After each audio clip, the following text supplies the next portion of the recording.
On Sunday, June 25th, Communist forces attacked the Republic of Korea. This attack has made it clear beyond all doubt that the international communist movement is willing to use armed invasion to conquer independent nations. 时间要打多久？我讲我们不要做决定。有，过去是有到了门，以后是有20号月或者美国的将来的什么总统，由他们去决定。Mr. Eisenhower, are we going to have to fight another war? No, not if we have a sound program for peace. It was on the 25th of June 1950 that over 100,000 North Korean soldiers crossed the sovereign borders of South Korea. In the next 3 years, more than 300,000 troops would lose their lives, and many of them faced horrors that few people know about. The more you dig into this war, the darker the stories truly become. So why did this happen, and what exactly did these men go through? The first true disaster was the South Korean army. In June 1950 it was, on paper, a real military force of around 95,000 men. But in reality, they had almost no tanks, pretty much no artillery worth speaking of, and many of their units hadn't seen serious combat in years. The North Koreans came with Soviet-supplied T-34 tanks, which were at the time still relatively reliable, and the South Koreans had nothing to stop them. American bazookas fired rounds that bounced right off the armor like they were made of tin, and with that, the capital Seoul fell in just 3 days. And the collapse of Seoul was the beginning of the true nightmare. American troops were rushed in from Japan, most of them garrison soldiers who hadn't been in combat since they fought their new ally, Japan. Some of them were even teenagers who had never seen combat in their lives. Task Force Smith, named after Lieutenant Colonel Charles Smith, was the very first American unit thrown into the path of the North Korean advance in early July. Around 540 men were dropped by plane, marched to a ridge near Osan, and told to hold the line by any means necessary. They faced roughly 5,000 North Korean soldiers and 36 T-34 tanks. Their artillery shells passed right through the tanks because they were the wrong type of ammunition. So the North Koreans simply drove through them without much of a fight.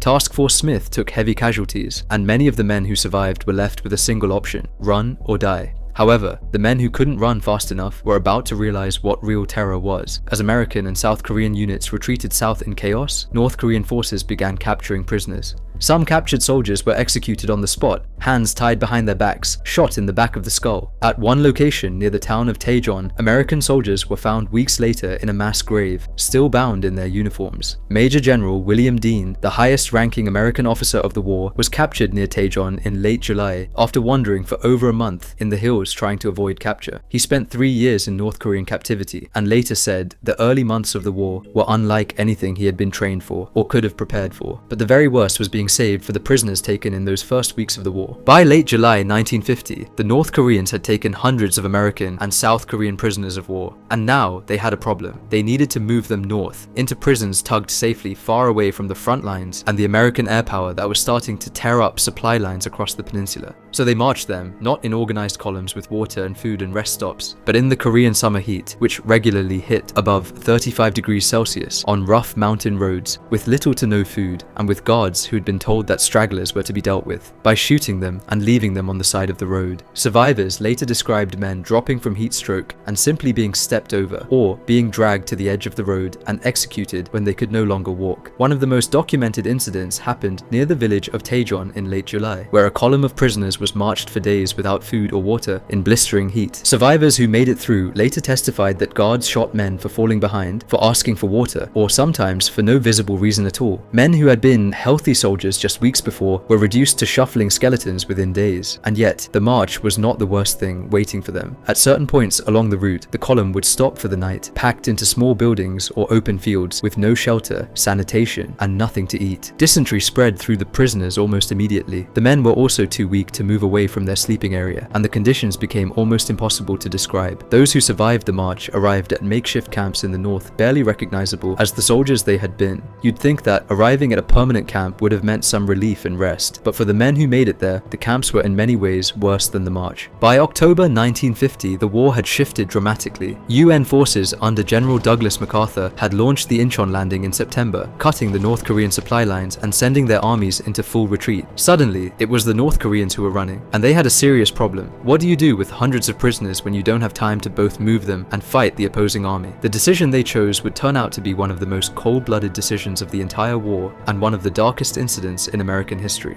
On October 30th, 1950, around 180 American prisoners were loaded onto open railcars near Pyongyang and told they were finally being moved to a proper camp with food, shelter, and medical care waiting for them. For men who had been starving and marching for months, that was just about the best thing they could have heard. The journey north took several days, packed into open freight cars with no food, no water, and no protection from the cold, and men died along the way before the train even stopped. But when it finally did, at a tunnel outside the town of Sunchon, the guards came through with what seemed like the first decent news in a long time. They were going to be fed. The prisoners were told to climb out in small groups of around 40, and that food was waiting for them just down the embankment. So the men climbed out, weak and desperate, and they walked where they were told to walk. They were then told to follow troops down a nearby ravine, and this was a part of the deliberately evil plan the North Koreans had prepared. See, the ravine functioned as a means to trap the American prisoners with no way to run, and as they walked down, North Korean soldiers scream, "Get down, the planes! Get down, the planes!" As the Americans drop to their stomach, Korean troops appear from the top of the ravine and spray them with submachine gun fire.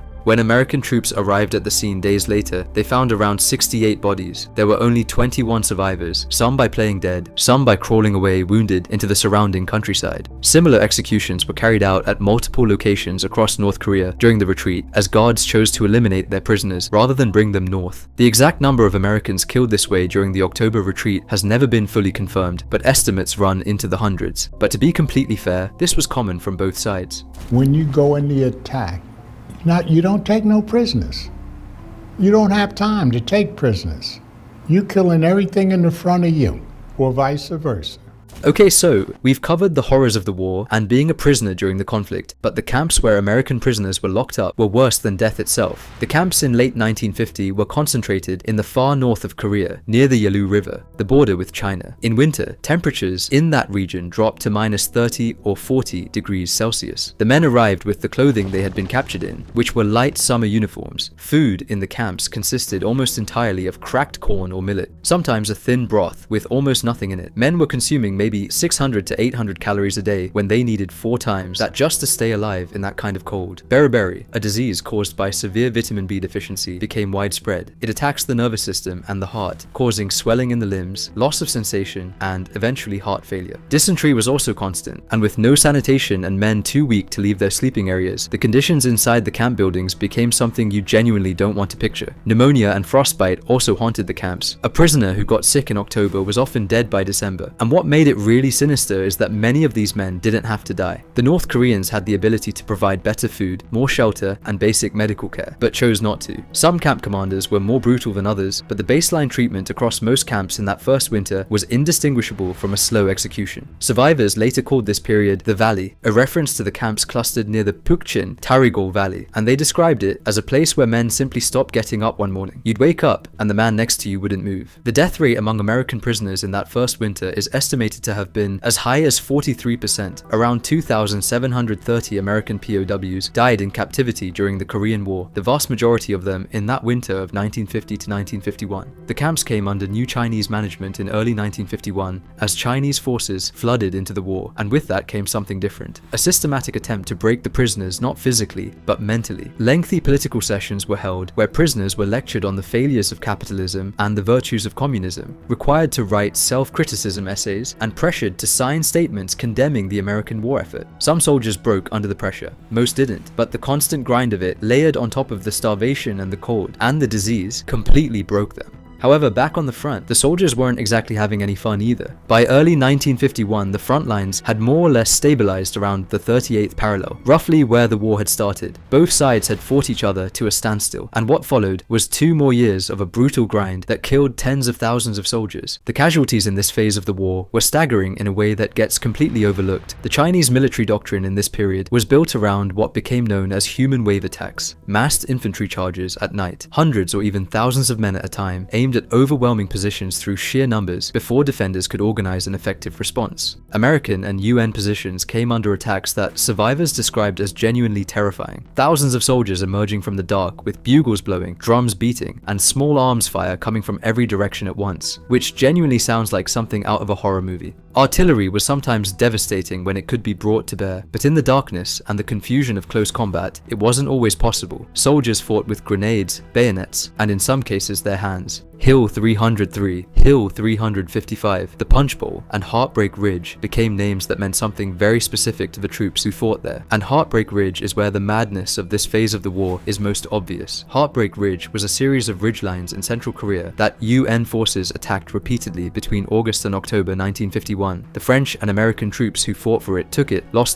again, lost it again, and after weeks of fighting and thousands of casualties, finally held it. And then the generals looked at the map and realized that taking the ridge had cost 3,700 UN casualties against an estimated 25,000 communist losses. The men who had bled for it took what comfort they could from a fight that seemed in the end to add up to almost nothing. But while the fighting on the hills was brutal, the negotiations to end the war were grinding along in a way that was almost equally maddening. Peace talks began at Kaesong in July 1951 and quickly became bogged down in arguments over the repatriation of prisoners. Many Chinese and North Korean prisoners in UN custody had no desire to return to communist states, and the UN refused to send them back against their will. The North Koreans and Chinese refused to accept that position, and the talks dragged on for nearly 2 years while soldiers were dying on the ridgelines. During that period, small-scale but savage combat continued almost without interruption, and for the prisoners still in the camps, those 2 years were a particularly cruel kind of waiting. When the armistice was finally signed on July 27, 1953, it was met with a strange, exhausted relief on both sides. American and Allied prisoners were exchanged in an operation called Big Switch, and the men who walked across the demarcation line back to UN territory were in many cases unrecognizable from the soldiers who'd been captured 2 and 3 years earlier, aged beyond their years, carrying injuries both visible and otherwise that would stay with them for the rest of their lives.